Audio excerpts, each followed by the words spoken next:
Bismillahirrahmanirrahim. Alhamdulillah wa bihi nasta'in. Wassalatu wassalamu ala sayyidina Muhammad wa ala alihi wa sahbihi ajma'in. Assalamualaikum warahmatullahi wabarakatuh.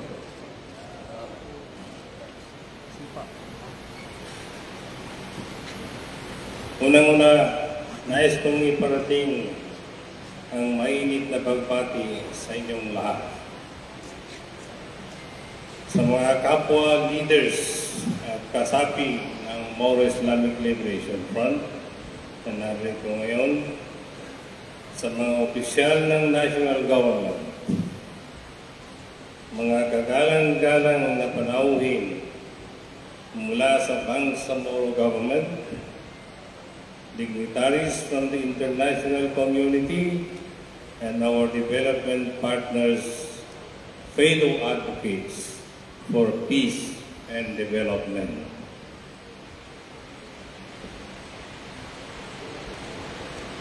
Today, we gather at a historic juncture, the launch of the Transitional Justice and Reconciliation Roadmap for the GPH-MILF peace process. This moment is truly a milestone that brings optimism and hope and shows our profound commitment to healing, justice, and lasting peace for the people of the Bangsamoro.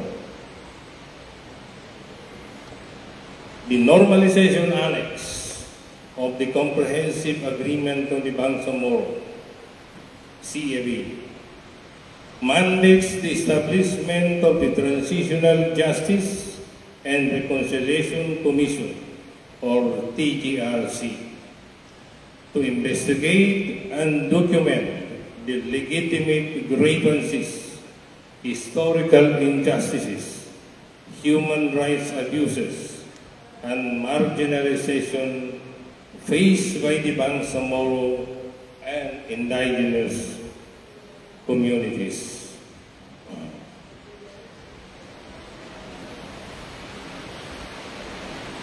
To make recommendations aimed at resolving these issues, to devise mechanism for the implementation. It has been 7 years since the TGRC report was published, but the recommendations remains just that. Recommendations, hence challenges persist the realization of transitional justice in the Bangsamoro region. It's now time that we have to establish this transitional justice, inshallah.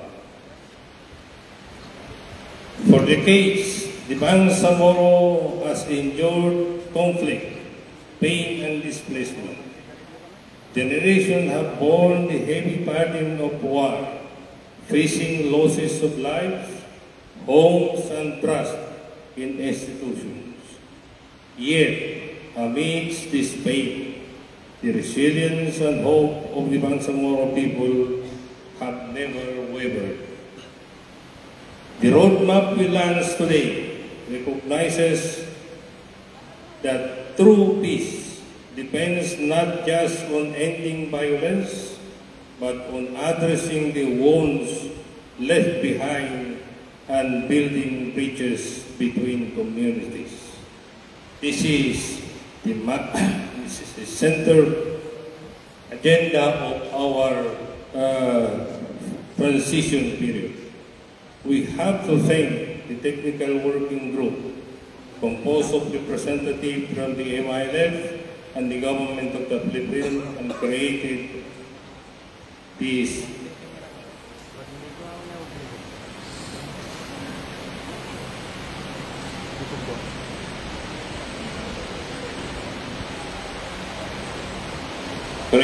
this joint implementing panel who have painstakingly exerted time, effort, and wisdom in coming up with the TGR roadmap. Transitional justice is about modern accountabilities.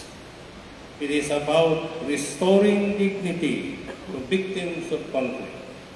One, recognizing their suffering and affirming their rights.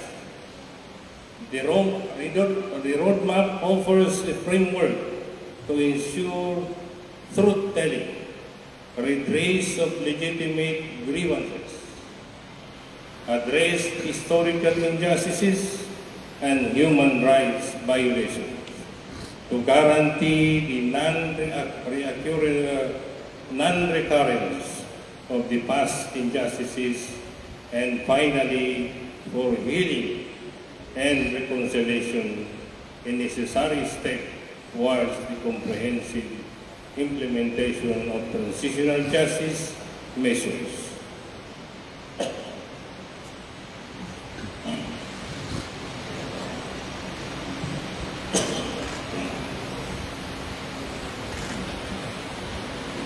It will guide efforts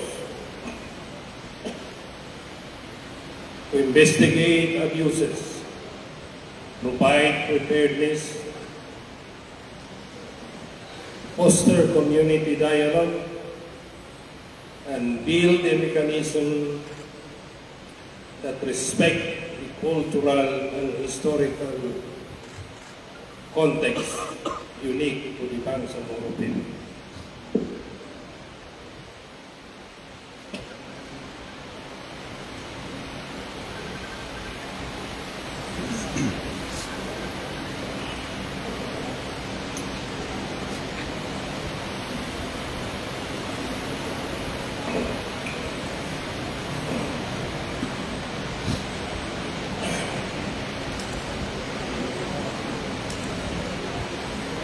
Reconciliation is not an event, it is a process. One that requires patience, empathy, and the courageous willingness to stand in one another's shoes. Our collective challenge is to transform narratives of conflict into stories of shared hope and mutual respect. This roadmap charts a course to do just that, creating safe spaces where former adversaries can come together to share, listen, and build new relationships grounded in understanding.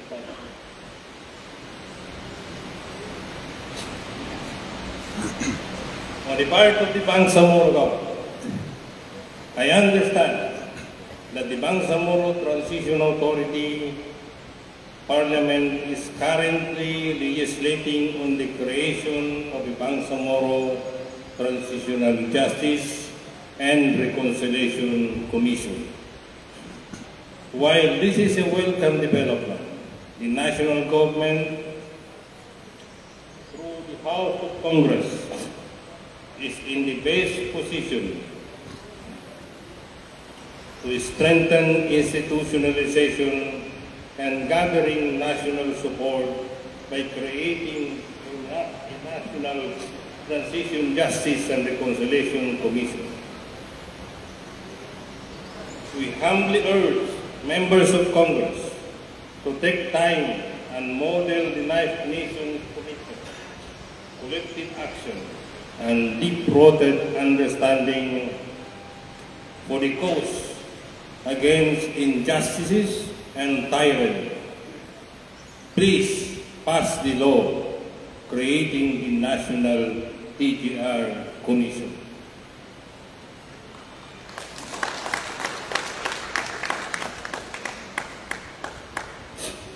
Let us be clear. Justice and reconciliation here in the Bangsamoro are not just local or national priorities. They are critical to the fabric of peace and stability in the entire region. When peace prevails in Bangsamoro, it reverberates as hope across the archipelago and beyond. Launching the STG-RC roadmap signals the beginning of a new chapter. It calls on all stakeholders, government agencies, civil society, traditional leaders, youth, and the international community to unite in support of these goals. Collaboration and sustained commitment will be key to turning promises into reality, inshallah.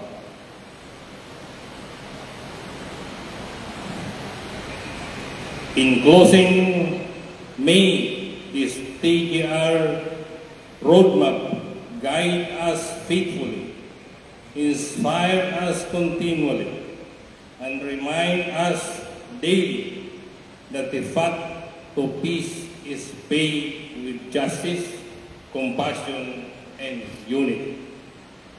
Together, let us honor the past and boldly step toward to build a Bangsamoro where every person lives in dignity, peace, and freedom. Wabillahi taufiq wal hidayah. Wassalamu alaikum warahmatullahi wabarakatuh. Thank you.